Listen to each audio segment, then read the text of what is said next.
मुस्लिम शरीफ की हदीस में यही है। अमर बिन आस कहते मैंने पैगंबर की बारगाह में अर्ज की, या रसूल अल्लाह, आप मेरी बख्शिश और मगफिरत के जामिन बन जाइए। नबी कर कुछ नहीं सकता, नबी किसी को बख्शवा कोई नहीं सकता। अमर बिन आस कहते हैं मैंने नबी अलैहिस्सलाम की बारगाह में कलमा पढ़ने से पहले ये शर्त रखी। मेरे नबी ने फरमाया, अमर बिन आस तू जानता नहीं है, जब बंदा मेरी गुलामी कबूल करता है, मेरी गुलामी की बरकत से अल्लाह उसके पिछले सारे गुनाह मिटा देता है।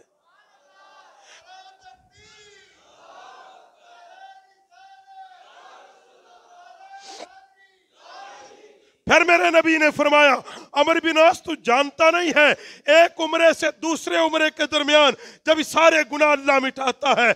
अमर बिन आस तू नहीं जानता, जब बंदा जिहाद पे जाता है, शहीद होता है, शहादत की बरकत से सारे गुनाह मिटते हैं। क्या अमर बिन आस तू नहीं जानता, जब तू बैतुल्लाह का हज करेगा, हज की बरकत से अल्लाह तेरे पिछले गुनाहों को मुआफ कर देगा। हज की ये अजमत है, ये शान है, जो बैतुल्लाह का हज करता है। सय्यदुल अंबिया वल मुरसलीन, अम्मा बादु, बिस्मिल्लाहिर रहमानिर रहीम। वलिल्लाहि अलन नासि हिज्जुल बैति मन इस्तता इलैहि सबीला वमन कफरा फ़इन्नल्लाह गनियुन अनिल आलमीन। सदक़ल्लाहु मौलानल अज़ीम व बल्लगना रसूलुहुन नबियुल करीमुल अमीन। इन्नल्लाह व मलाइकतहु युसल्लूना अलन नबी या अय्युहल्लज़ीना आमनू सल्लु अलैहि वसल्लिमु तस्लीमा। अल्लाहुम्मा सल्लि अला मुहम्मदिन व अला आलि मुहम्मदिन व अस्हाबि सय्यदिना व मौलाना मुहम्मद व अरवाहि सय्यदिना व अज़वाजि सय्यदिना व अक़वालि सय्यदिना व आफ़ालि सय्यदिना व मौलाना व मलजाना व हबीबना व तबीबना व गयासना व गयूसना व सय्यदिना व मौलाना मुहम्मद सल्लल्लाहु अलैहि व आलिहि व अस्हाबिहि व अज़वाजिहि व ज़ुर्रियातिहि व अहले बैतिहि अजमाइन। मौलाया सल्लि व सल्लिम दाइमन अबदा अला हबीबिका खैरिल खल्क़ि कुल्लिहिम हुवल हबीबुल्लज़ी तुरजा शफ़ाअतु लिकुल्लि हौलिम मिनल अहवालि मुक्तहिम। मौलाया सल्लि व सल्लिम दाइमन अबदा अला हबीबिका खैरिल खल्क़ि कुल्लिहिम। अस्सलातु वस्सलामु अलैका या सय्यदी या रसूलल्लाह व अला आलिका व अस्हाबिका या हबीबल्लाह। सलातु सलामु अलैका या सय्यदी या रसूलल्लाह व अला आलिका व अस्हाबिका या मुहम्मदुर रसूलुल्लाह सल्लल्लाहु अलैहि व आलिहि वसल्लम। बाद अज़ हम्द व सलात, दरूद व सलाम आक़ा दो जहां सैयद सरवरां हादिये कुल महबूब कुल ख़त्म रसूल तेरे और मेरे लजपाल नबी जनाब मुहम्मदुर रसूलुल्लाह सल्लल्लाहु अलैहि वसल्लम की पाक मुक़द्दस अज़ीम बारगाह में हदिया दरूद व सलाम अहबाब ज़ी वक़ार अल्लाह वहदहू ला शरीक का शुक्र और एहसान अज़ीम है। नबी करीम सल्लल्लाहु अलैहि वसल्लम की अज़ीम उम्मत में पैदा फरमाया। हज़रात गिरामी क़दर कितने ही खुशनसीब हैं वो लोग जो काफिला दर काफिला, जौक दर जौक हज बैतुल्लाह के लिए आ रहे हैं और बैतुल्लाह शरीफ का हज करेंगे। कुरान मजीद फुरकान हमीद ने हज की फर्जियत, उसकी अहमियत और उसकी फजीलत को बयान किया है। अल्लाह इरशाद फरमाता है, वलिल्लाहि अलन्नासि हिज्जुल बैती मन इस्तता इलैहि सबीला। अल्लाह के लिए लोगों पर उस घर का हज करना लाजिम है। मानिस्तता, अगर उस तक पहुंचने की ताकत आ जाए। वमन काफरा, और जो इसका इनकार करे, जो इसका मुनकिर हो जाए, फ़इन्नल्लाह गनियुन अनिल आलमीन, तो अल्लाह सारे जहान से बेपरवाह है। अल्लाह को किसी की कोई आजत नहीं। अरकान इस्लाम में से एक रुकन हज है और ये मुसलमान पर हर साहिबे ताकत पर जिंदगी में एक बार बैतुल्लाह का हज करना लाजिम है। इसीलिए नबी करीम सल्लल्लाहु अलैहि वसल्लम ने फरमाया, जब हज की ताकत आ जाए, हज करने में जल्दी करो। तुम नहीं जानते कि कल तुम्हारे साथ क्या होगा, यानी आने वाले वक्त में क्या होगा। इंसान पर हज फर्ज होता है, उसके पास इतने पैसे हों कि वो बैतुल्लाह तक पहुंच सकता है,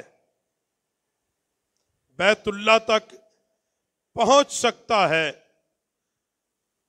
जरूरियात दुनियावी, अपने घर की जरूरियात से अलावा जब और जिस वक्त इन अय्याम में, जो हज के अय्याम हैं, अगर इतने पैसे उस बंदे के पास आ जाएं तो उस पर हज फर्ज हो जाता है।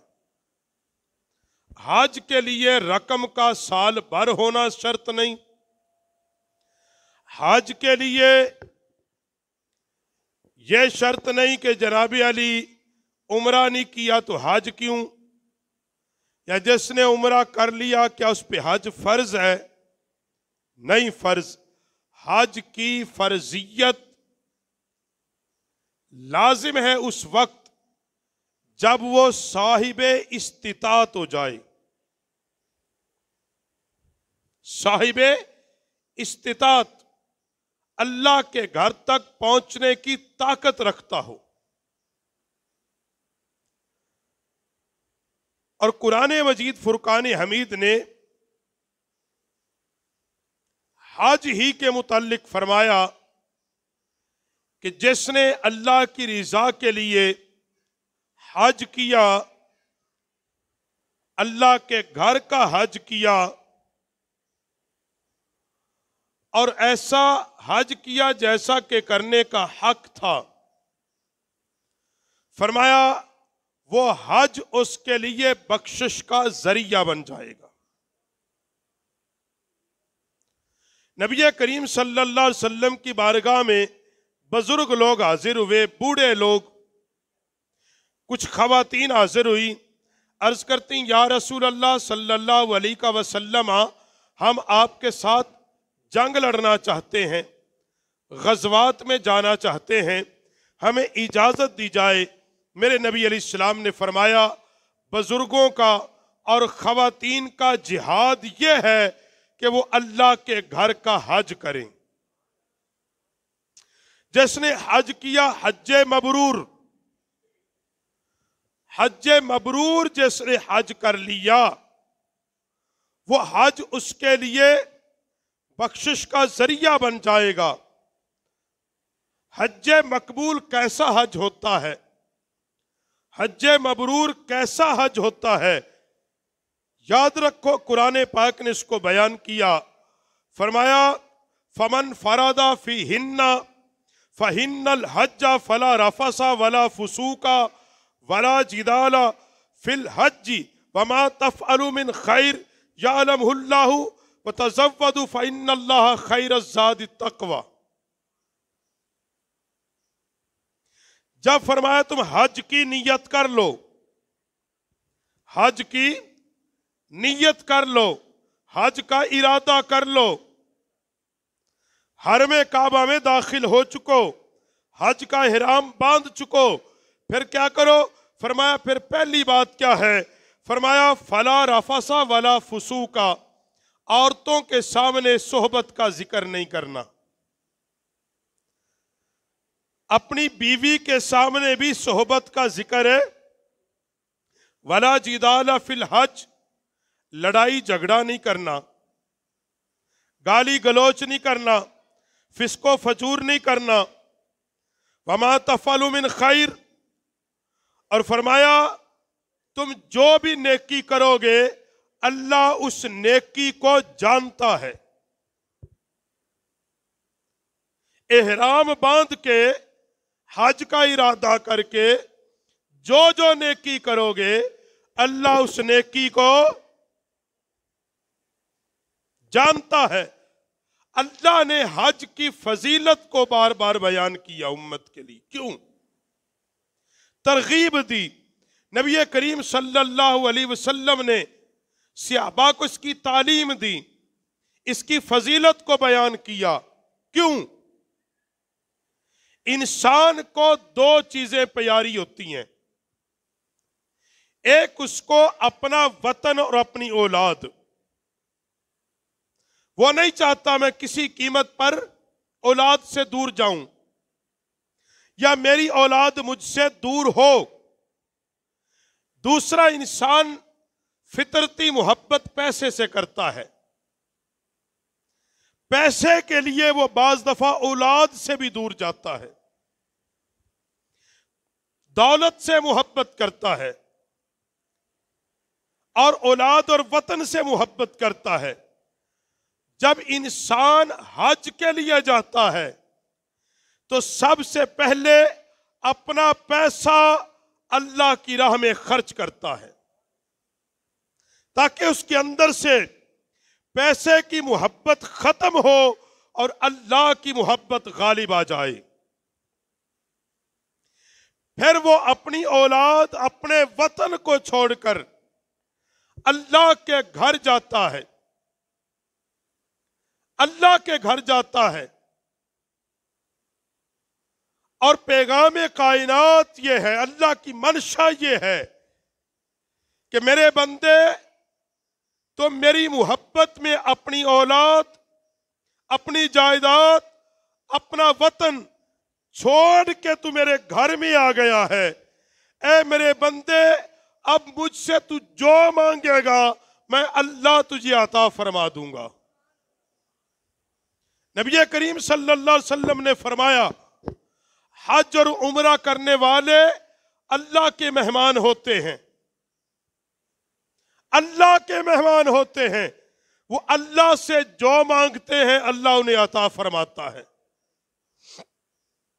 अब कुरान पाक ने हज्जे मकबूल और मबरूर की जो अलामत बयान की, फरमाया कि जब तुम हज की नियत कर लो, फला रफसा वला फुसूक, औरतों के सामने सोहबत का तज़किरा नहीं करना, वला जिदाल फिल हज, और कोई गुनाह और किसी किस्म का झगड़ा, कोई भी गुनाह नहीं करना। झगड़ा, गाली गलौज, फिस्को फजूर, नबी करीम अलैहिस्सलाम ने फरमाया जिसने हज किया गाली गलौज से पाक, झगड़े से पाक, फिस्को फजूर से पाक, उसने हज किया। जब वो हज मुकम्मल करता है, अल्लाह उसके सारे गुनाहों को मिटा देता है। मगर वो हज किससे पाक हो? रिया से, दिखावे से, लालच से, लड़ाई झगड़े से, फितना फसाद से। वो हज क्या हो? पाक हो। अब हाजी ने हज का इहराम बांधा है और जनाब वो मैदान इरफात से ही टेलीफोन पे सूद का कारोबार धक रहा है? वो वहीं से सूद का कारोबार। और हज करके आते हम जैसे कहते कितना अच्छा बंदा है जी, देखो हाजी साहब आए। क्या हाजी साहब ने सूद छोड़ दिया? नहीं छोड़ा। हाजी साहब ने आते गुनाह छोड़ दिए? नहीं छोड़े। अल्लाह के नबी सल्लल्लाहु अलैहि वसल्लम ने फरमाया कि मबरूर हज की अलामतें, मबरूर हज की अलामत यह है कि बंदा जब हज करके पलटे, वह दुनिया से बेरगबत होकर अल्लाह की मोहब्बत में डूब जाए। एक अलामत यह बयान की है। हज मबरूर की अलामत यह है कि गुनाहों से किनारा कश हो जाए, गुनाह के करीब ना जाए। हज मबरूर की अलामत यह है, हज करने के बाद वो अल्लाह के खौफ में हर वक्त मुब्तला रहे। ये मकबूल और मबरूर हज की अलामतें हैं। और जो हज पे पैसा खर्च किया जाता है, पैगंबर सल्लल्लाहु अलैहि वसल्लम की बारगाह में सिहाबी अर्ज करता, या रसूल अल्लाह, मैं क्या अमल करूं? मेरे नबी ने फरमाया, तू गवाही दे अल्लाह के सिवा कोई माबूद नहीं, मुहम्मद अल्लाह के आखिरी रसूल हैं। या रसूल अल्लाह, मैं अमल क्या करूं? मेरे नबी ने फरमाया, नमाज को कायम कर, नमाज को कायम कर। आका, फिर क्या करूं? फरमाया, अल्लाह दौलत दे, ज़कात अदा कर। अल्लाह, फिर क्या करूं या रसूल अल्लाह? मेरे नबी ने फरमाया, अगर ताकत हो तो फिर बैतुल्लाह का हज कर, ताकत हो तो बैतुल्लाह का हज कर। हजरत अमर बिन आस अपने इस्लाम लाने का वाकया बयान करते हैं। आखिरी वक्त है, बिस्तरे मर्ग पर लेटे हुए हैं, दीवार की जानिब चेहरा करके रो रहे हैं। लोगों ने पूछा, अमर बिन आस क्या हुआ,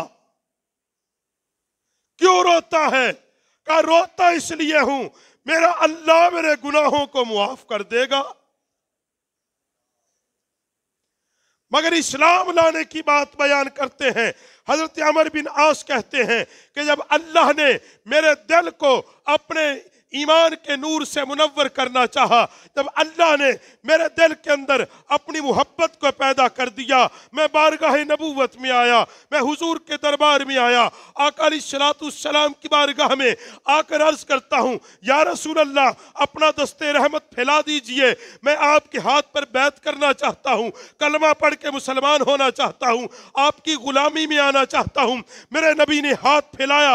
अमर बिन आस कहते हैं, मैंने हाथ बढ़ाया, फिर खींच लिया। मेरे नबी ने फरमाया, ऐ अमर बिन आस, हाथ क्यों खींचा है, बैत क्यों नहीं करता? आका, एक शर्त है, मेरी वो शर्त आप पूरी कर दें, मैं मुसलमान हो जाऊंगा। मेरे नबी ने फरमाया, शर्त क्या है? या रसूल अल्लाह, जो जमाने जिहालत के गुनाह हैं, क्या कलमा पढ़ने से मिट जाएंगे? हालत कुफर के गुनाह। एक हदीस में अर्ज करता, या रसूल अल्लाह, आप जमानत दें, अल्लाह मुझे मुआफ कर देगा। मुस्लिम शरीफ की हदीस में यही है। अमर बिन आस कहते, मैंने पैगंबर की बारगाह में अर्ज की, या रसूल अल्लाह, आप मेरी बख्शिश और मगफिरत के जामिन बन जाइए।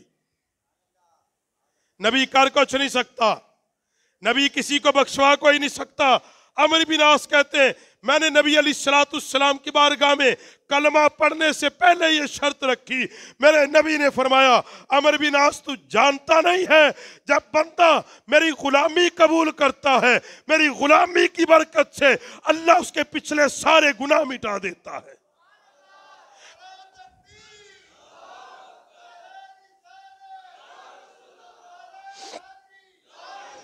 फिर मेरे नबी ने फरमाया, अमर बिन आस तू जानता नहीं है एक उम्रे से दूसरे उम्रे के दरमियान जब सारे गुनाह अल्लाह मिटाता है। अमर बिन आस तू नहीं जानता जब बंदा जिहाद पे जाता है, शहीद होता है, शहादत की बरकत से सारे गुनाह मिटते हैं। क्या अमर बिन आस तू नहीं जानता जब तू बैतुल्लाह का हज करेगा, हज की बरकत से अल्लाह तेरे पिछले गुनाहों को मुआफ कर देगा। हज की ये अजमत है, ये शान है जो बैतुल्लाह का हज करता है। फिर मेरे नबी अलैहिस्सलाम ने फरमाया, जिसने बैतुल्लाह का हज किया, अम्मा आयशा सदीका कहती है, मैंने नबी की जुबान से जिस दिन से ये हदीस सुनी है उसके बाद किसी साल भी हज का नागा नहीं किया, हर साल हज किया। हदीस क्या है? मेरे नबी अलैहिस्सलाम ने फरमाया, जिसने हज्जे मबरूर किया, जिसने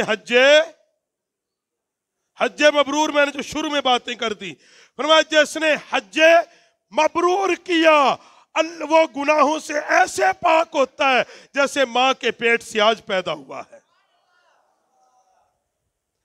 यह बैतुल्लाह शरीफ के हज करने की बरकत है, बैतुल अल्लाह के घर जाने की बरकत है, अल्लाह के हुक्म को पूरा करने की बरकत है।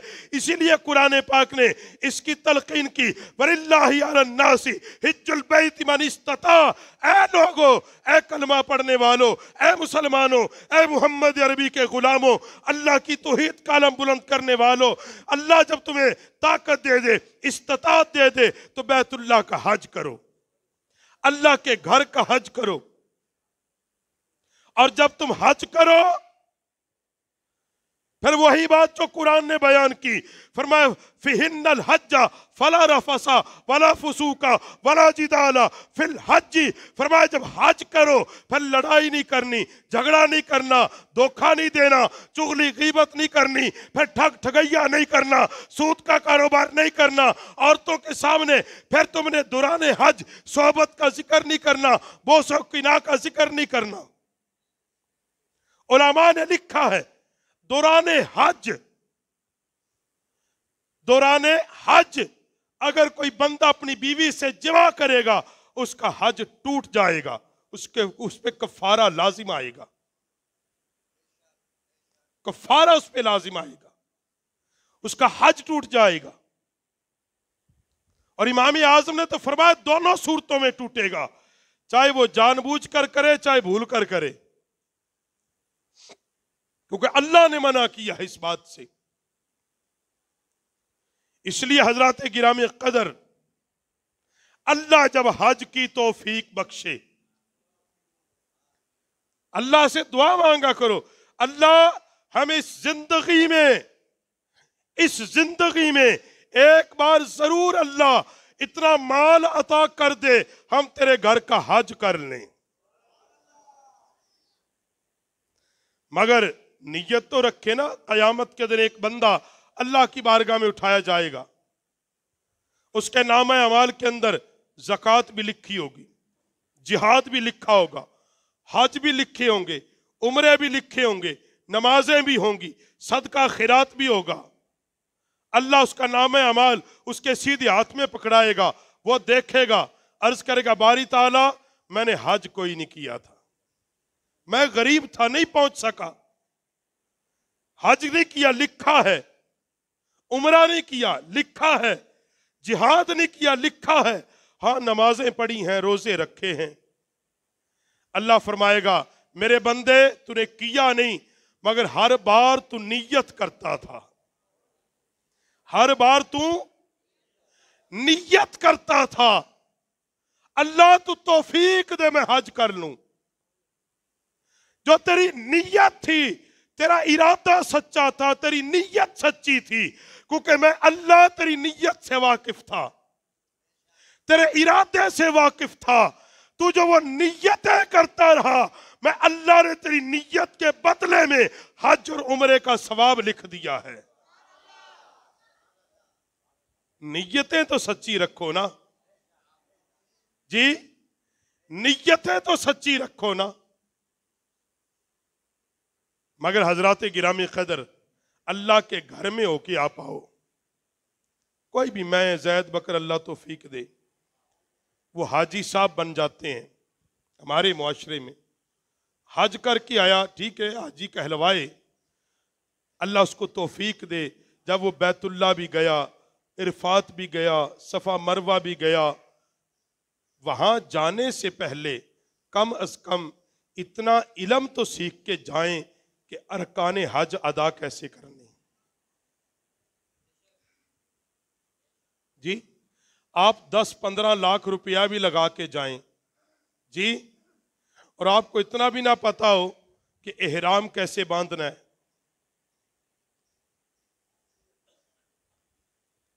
ये तवज्जो तलब चीजें। उमरा करने जाएं या हज करने जाएं, और हज तो फिर बिलखसूस हज करने आप चले हैं, आपने ये सीखना नहीं था कि दौरान हज आकर वो एहराम 4-5 दिन इंसान पहनता है। अगर दौरान एहराम इंसान नापाक हो जाए, कैसे तारत हासिल करेगा भाई?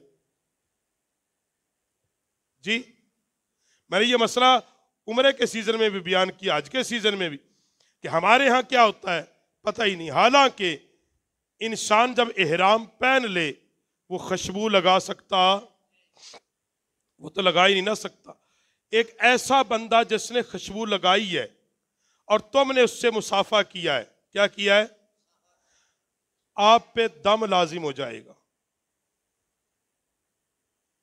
वहां एहराम में हमने देखे गिलाफे काबा को चमड़े होते हैं, और गिलाफे काबा को जो इतर लगाया जाता है वो कोई रतियों के हिसाब से नहीं लगाते। हर नमाज के बाद काफी सारा वो अंडेलते हैं, ताकि अल्लाह का घर है, उसकी शान है। या हजरे अस्वद को तो बाकायदा वो हमने देखा पूरी पूरी शीशी अंडेल देते हैं, और एहराम बांधा हुआ है जनाब, वो अब उसको इस मसले का ही नहीं पता कि ये जो इतर, ये जो खुशबू है, ये मुझे लग रही है और इससे तो मुझ पर दम वाजिब हो रहा है, मैं बजाय सवाब के मैं गुनाह को मारा हूं। ये मसले किसने सीखने थे? ये मसला किसने सीख के जाना था कि जब हमने हज के लिए जाना है तो बैतुल्ला से निकलकर मैदान अरफात किस वक्त पहुंचना लाजिम है?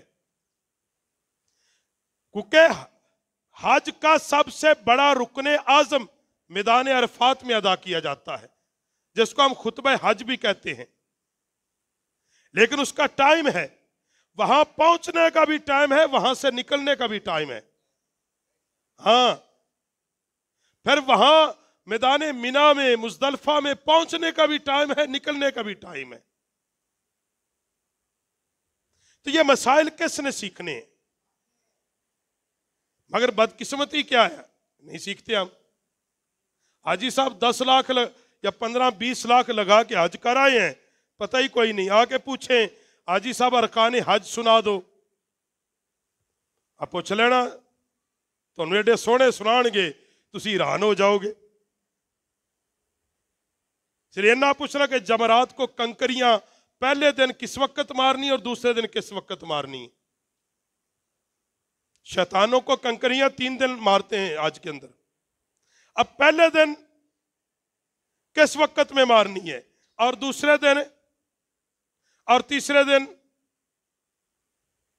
उनसे पूछो, कहे भाई जिवें लोकी मार दे रहे मैं भी मारदा रहा, जिवें लोकी मार दे रहे मैं भी मारदा रहा। यह तो हाल नहीं था, हाल था कि सीख के जाते, सीख के जाते। ये किसने सीखना था? जिसने करना है।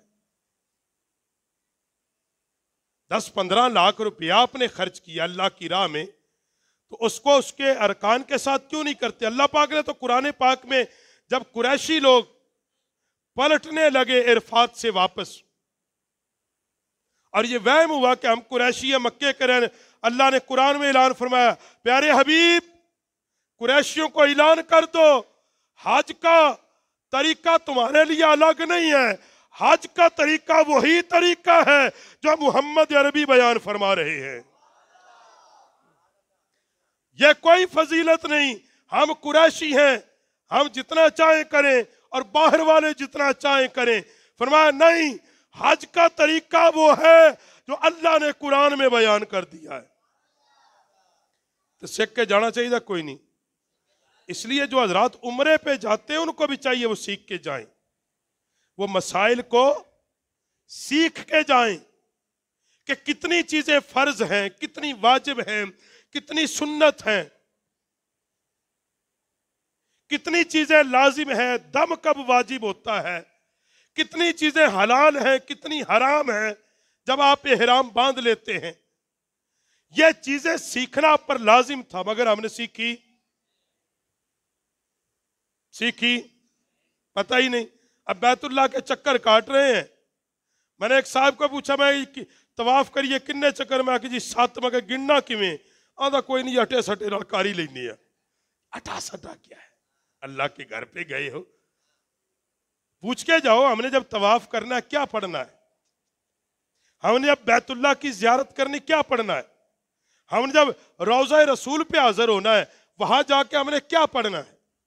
हमने पैगंबर की बारगाह में न्याजमंदी का सलाम कैसे पेश करना है? ये चीजें सीखने वाली हैं। हमने जन्नतुल बकी में मज़ाराते सिहाबा पे जाना है, वहां किन आदाब का ख्याल करना है? अगर जन्नत मुअल्ला में जाना है कैसे जाना है, वो किसने सीखना है? हम आए पूछ लो कई हाजियां को, उत्थे बल्ले बल्ले जी केले एडे वड्डे सन, अंब एडा मोटा सी, बल्ले रोटी एडी वड्डी सी। ओ भाई आपसे ये नहीं पूछते रोटी कितनी बड़ी थी, ये जरूर हम पूछते हैं कि हमें नहीं चाहिए। आप ठीक है, अगर आप खजूर पानी दें तो भी ठीक ना थी, ये चीजें तो मान ही कोई नहीं रखती। असल तो यह जब बैतुल्लाह के सामने हाजिर हुए, आपने अल्लाह की बारगाह में इल्तिजा क्या की थी? दुआ कब मांग? कौन कौन सा मुकाम दुआओं की कबूलियत का मुकाम है? क्योंकि हरम के अंदर भी बाज मुकामात ऐसे हैं कि अल्लाह के नबी ने फरमाया अगर यहां खड़े होकर दुआ मांगोगे अल्लाह रद्द। मस्जिद नबवी के अंदर आज भी ऐसे सतून हैं, अगर उस सतून के पास खड़े होकर आप दुआ मांगे, उस जगह पे दुआ मांगे, वो जगह है जहां नबी के सहाबा की दुआएं मंजूर हुई, और उनकी बरकत से कयामत तक जो जो दुआ मांगता है, अब मेरे नबी ने फरमाया अल्लाह उसकी दुआ को भी। तो हजरात ये दावत फिक्र है, ये सीखा करो। उम्रे का तरीका, उम्रे पे जाएं, सीख के जाएं। हज अल्लाह तौफीक दे, जब जाने से ना भी हो फिर भी सीखें यार, अल्लाह कभी भी मौका दे दे। हज का तरीका सीखना चाहिए, हमें पता होना चाहिए।